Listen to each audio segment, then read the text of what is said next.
Hi guys, Onesie here, and welcome to my Week 3 Pokemon Premier League match against Bayern Mewnich, or Shardy.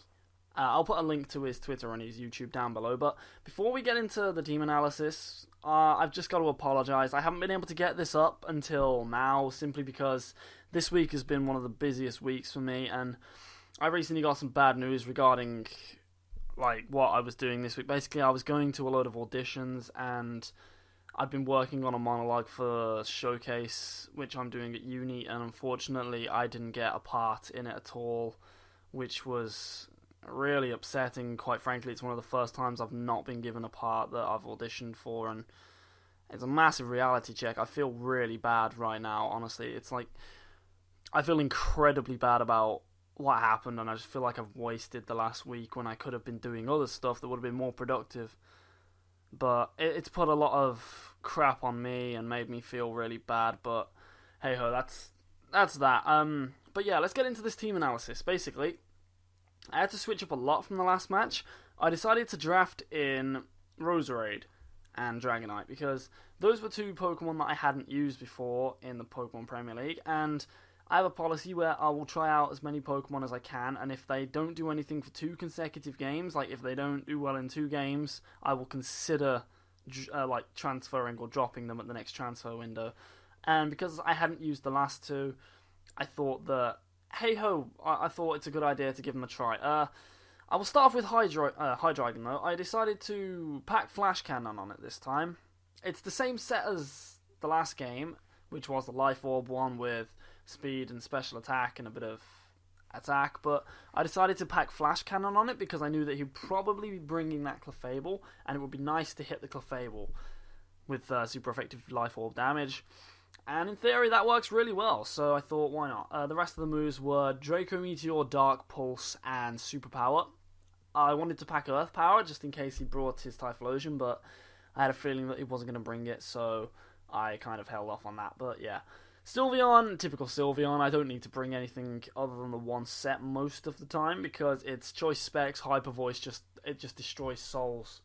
It doesn't even destroy them, it just takes the soul, packs it inside itself, and yeah, it's pretty awesome. The Sylveon set I actually run is Max HP, Max Special Attack. When I go for this Choice Specs one, it's like Max Special Attack, Max HP, and I give it Hyper Voice, Baton Pass in case I don't want to hit something with a Hyper Voice and I want to keep the momentum. Shadow Ball, which I sometimes switch out for Psyshock, and Hidden Power Ground, I think it is. It's either Ground or Ice, I'm not too sure. I think it's probably Ground or Fire, something like that, but yeah. Now, Roserade was a new addition. I thought that it would be a good idea to bring something that could... Well, you see, the reason for me bringing Roserade in the first place was actually very flawed. I thought that I had Hidden Power Fire on it, which would have been able to do a lot of damage to Sizzle. Fortunately, it turns out that I've given it the wrong Hidden Power, and it's got Hidden Power Dark. And then when I looked up at the rest of his team, I realised there's a lot of Pokemon there that Roserade couldn't really touch, and that really annoys me because I really shouldn't have bought Roserade. Quite frankly, I think it would have been more beneficial to pack Mega Banner in that slot, because Roserade couldn't do anything to any of that team. The set I did run on it, though, was Max Speed, Max Special Attack with a Timid Nature. And I gave it a Focus Sash, and I gave it the move Spikes, Leaf Storm, Sludge Bomb, and Hidden Power... Obviously Hidden Power Dark, which was meant to be Hidden Power Fire. Yeah, that's pretty much what it is. And Dragonite over here, I thought I'd try something new with Dragonite. I thought that I would go for a Choice Band set, because a lot of people run either Weakness Policy or Dragon Dance. I thought it would be a really cool idea to try out the Choice Band Outrage, because it does a lot of damage. And as soon as I saw this lineup, I was kind of optimistic, because I knew that Choice Band Outrage from Dragonite was going to hit everything on the team hard besides Clefable. And because I had a feeling he was going to bring Clefable, I packed Steel Wing on the Dragonite, and I never thought that I'd ever say that I was going to pack Steel Wing on anything, yet alone a Dragonite. But yeah, I packed 2 Steel moves on 2 Dragons just to be able to hit that Clefable, because once that Clefable was gone, I knew I could do massive damage to Shardy. And yeah, the moves I have on it, it's like max HP, no, it's max attack, a bit of defense investment, like 200 defense and 52 HP, I'm not too sure. I'll have to double check that, but it's basically got defense and HP and max attack with an adamant nature, which is pretty cool. Luminion, however, same set as before. Scold, Tailwind, Defog, U-turn with max HP, max defense, because I just thought that if he brought that Landorus, I'd be able to maybe peg it with Scold or something, but I did play pretty badly with Luminion in this game, and it didn't really do the job I was hoping it to do, but I wasn't too fussed with that because it wasn't my main objective. I knew that this game would probably hinge on me being able to get rocks up or not because of that Crobat and the Sizzle, but I had a feeling that even though I knew I needed rocks to like stay away from my side, if I'd got them up on his side, it wouldn't have been as effective as I thought it was because that Crobat has Defog. So it was basically a battle of Crobat versus Luminion, who does the job better, and quite frankly, Luminion didn't do very well in this game, but hey-oh. And obviously for Bronzong, I've just bought what I usually bring, which is Double Screen, Stealth Rock, and Gyro Ball. So yeah, I think that set actually, I gave it leftovers this time maybe? I think I gave it leftovers with max defense, max HP. But hey-ho. That's pretty much just how it went. So, yeah, let's actually get into this battle, and we'll see how I do.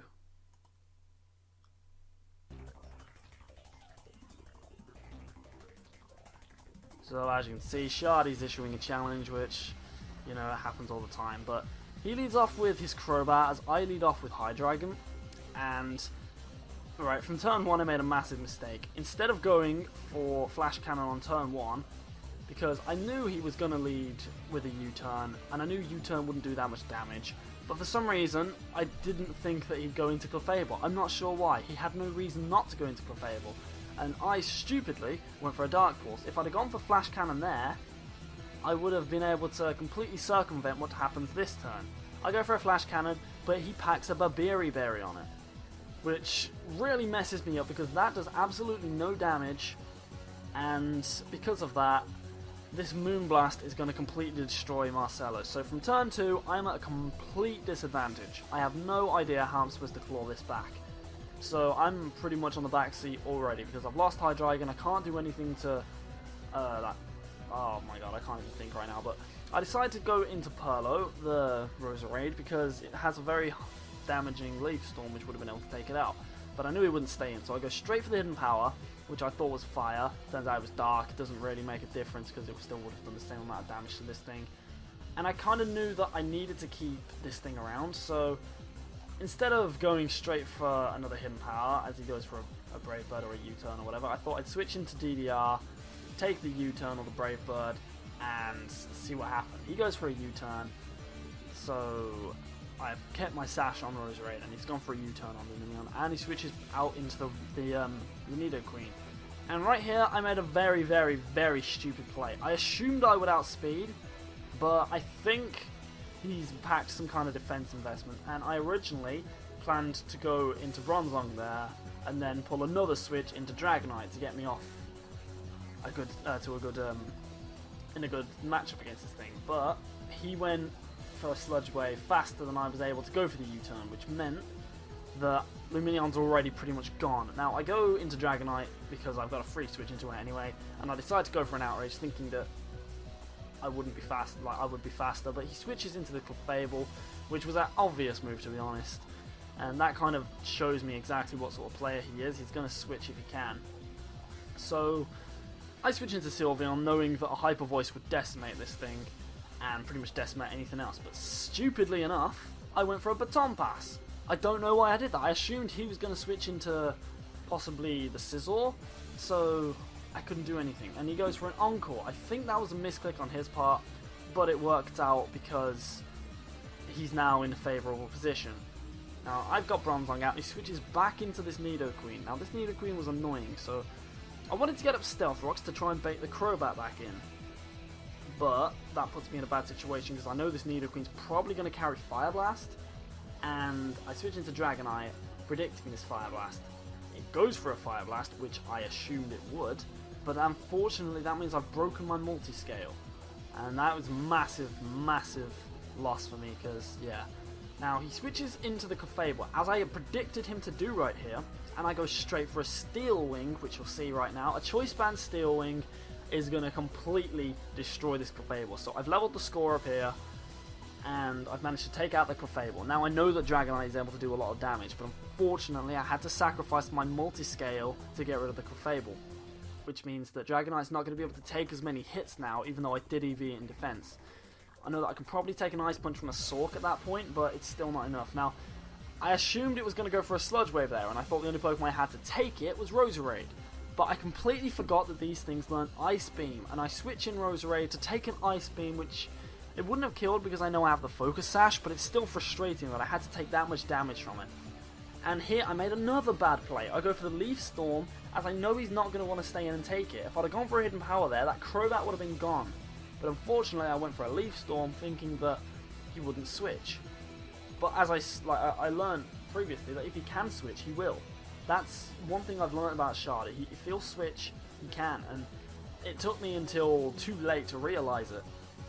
And by the time I had realised it, I'd already lost a lot of Pokemon, which meant I had to play a lot harder. So he goes for a Defog there to get rid of my Stealth Rocks as I switch into Bronzong. He then goes for a Roost to recover on it. And right here, I thought, why not? Let's test the water, see what this thing's like EV like. I thought maybe I could do a lot of damage to it. It does a heck of a ton of damage. It does a lot of damage to that Crobat. But it's not enough, because it goes for a Roost here. And I kind of assumed that I wouldn't be able to do enough damage over a sustained period of time to take it out, and I'd run out of Gyro Balls by that point. So I thought I'd go for a Stealth Rock to try and bait it to go for a Defog and give me a free switch into something. I think it goes for a Defog this turn as I switch into my Dragonite again to take my chance. Now it goes for a U-turn for some strange reason. I thought there he was probably going to go for a Defog to get rid of those rocks because he knows he couldn't do anything to me, but very cleverly he goes for a U-turn and switches himself back out into Landorus. Now this Landorus, if you saw the first week game between Shardy and I think it was Tito's, this Landorus completely destroyed Tito's. It ripped him to shreds. So for a normal Outrage to do so much to it kind of showed me that it wasn't an offensive Landorus. Well, I don't think it was a defensive one at least. It had the Stealth Rocks, but it was very good to get that much damage off on it. And because of the Intimidate as well, the Choice Band has been neutralized. And obviously I'm locked into Outrage now, so if he's got those Stealth Rocks up, he can switch into the Sizzle to take the hit. Not very well, to be fair, but unfortunately this is where it went kind of tits up for me. He Mega Evolves into Mega Sizzle, meaning that he can now take a hit from me, because Mega Sizzle gets a defense boost, and this Outrage is not going to be enough to kill a Mega Sizzle at normal. If I hadn't had that Intimidate, I would have taken that Sizzler out by now. But unfortunately, he's able to live the hit, I get confused, and it goes for the Roost. So it's now back at a really high amount of HP, and my Choice Band Dragonite has to switch out. Unfortunately, I thought I had to sacrifice something because those Stealth Rocks were up. I had no way to get rid of them because Lumineon is on really low health, and Perlo, the Roserade, is also on really low health. So now he's back at full health because he pretty much knew that I wouldn't want to go for another Outrage, and I've lost the Pokemon from that. So I go back into Dragonite knowing I can take a Bullet Punch at this point, and I can go for a Fire Punch. However, he decides he needs his Sizzle around, and this was clever by him because he pretty much paved his way for the Sizzle to come in and pretty much take whatever he wants out.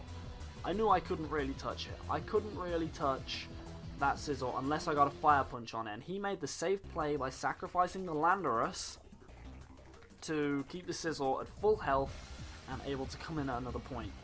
Now he goes into Nidoqueen here because he knows he can't bring his Sizzler in to take a Fire Punch to kind of scare me out with an Ice Beam.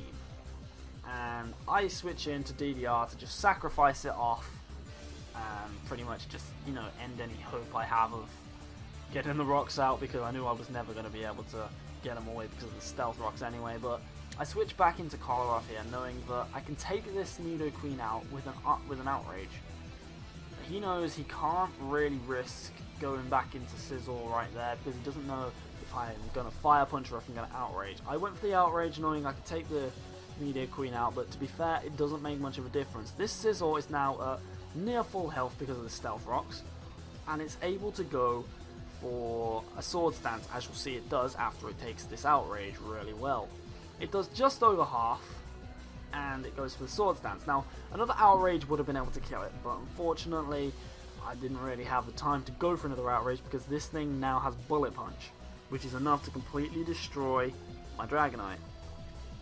And that pretty much means that it's GG right here. I couldn't do anything, and I didn't want to forfeit allowing it to be a 6-0. So I thought I might as well just play out the rest of the game. I switched into Fernando, who would have taken a neutral Bullet Punch, but wouldn't take a +1 or a +2. Yeah, so Fernando goes down. This is the first match that Fernando hasn't been able to get a kill in. It probably would have been able to get a kill if I'd gone for a Hyper Voice at the right time, but then I switch into my last Pokemon, Bronzong, who just dies straight up to a knockoff. It wouldn't have made any difference at all if I'd have been able to get off a Gyro Ball or whatever, and that Sizzle just completely destroyed me. So that's the end of the game, guys. I was taken apart there by a fantastic player with a fantastic team. To be honest, Shardy is probably one of the best opponents I've played in this league. He had a fantastic game against me, and he played very well. He deserved his victory. I honestly did not deserve to get anything out of that game because he simply played better than me and he had a strategy, whereas I didn't really. I was just hit something with Dragonite, hit something with Outrage, hit something with Sylveon, and that's the way I've been for a lot of them. However, I know that I'm getting this video up really late and I must apologise for that. Like I said, I've been really bogged down because of my auditions and my uni, and I'm going back to work next week and everything, so I have to get things prepared. But I'm really sorry, guys, and I have played my week 4 match, and that will be up in the next 2 or 3 days. I will probably get it up tomorrow, depending on what happens. I'm not too sure. I don't know if I'm going to be able to get it up or not, but I will try my hardest, and if I can, I will. So, with that in mind, thank you very much for watching. Good game to you, Shardy. You played brilliantly, you complete and utter bastard, you. Now, he ripped me to shreds, and good for him, because, yeah, he's a good guy, and, yeah, I hope he does well in the league. So, thank you for watching, guys, and I will see you all next week. Bye-bye!